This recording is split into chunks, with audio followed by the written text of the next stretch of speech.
Plastic, it's a great material, I think, still. I think we would not be where we are at the moment without plastic. But we have to see, I think, today, are we using this material to its right potential, to its full potential? Or maybe plastic could be replaced for a better materials that suits this purpose. My name is Daria, I'm a material designer, and I'm working with materials and also experiment with implementation of mineral residues and waste in materials and see like new opportunities for that. So actually the opportunity like this comes maybe once in your life, where you can really look into the depots and visit the objects and see them in real life with your hands, but not like behind the vitrine. I work a lot with colors and also with developing different textures and surface designs for materials. And that's why I chose these 5 colors. It's a synthetic colors from Turkey. I'm curious to see actually why we started to use synthetic colors instead of the plant-based pigments and plant-based colorants.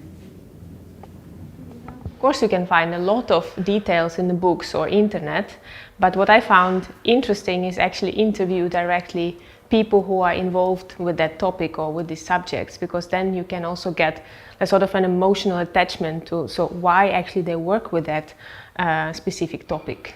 And then I thought, okay, but how do I personally relate to that subject? So I thought I have to start doing it myself.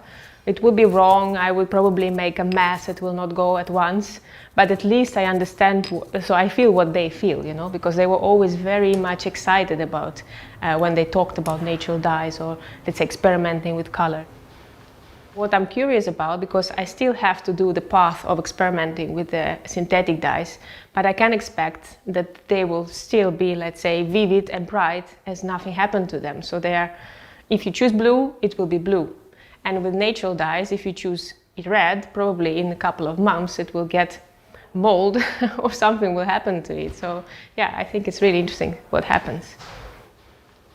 Since I have very strong background in ceramics, I tried to experiment first with the textiles, different yarns, so synthetic and natural yarns. But then I thought, okay, the bath is there, what can I experiment with more? And of course I had ceramic pieces, which are, let's say, porcelain and stoneware. And the struggle usually is that ceramic, you have to fire it at high temperatures to get beautiful colors. And that's what I usually do. But then when I saw this, I thought, whoa, you can get such a bright, vivid colors without baking it. You just need to bath it for a couple of days and then it stays. So it's a new direction for me. These are the colors that are belonging to these artworks. And you can see like from the color scheme, trying to choose speakers related to the topic about natural and synthetic dyes. But their stories are so also personal, because it's also how do they relate to why do they actually work with that.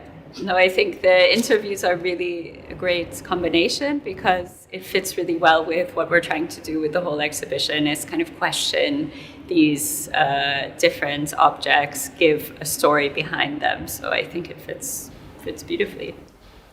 I think for the future, it's not really important to know what is the solution, natural or synthetic, because eventually the process behind how we are dyeing yarns, materials, let's say, this is important part. So what is the end of the process? So yeah, that's, I think, is also a very interesting focus of my work, to unveil it to the public and show that it's not black and white.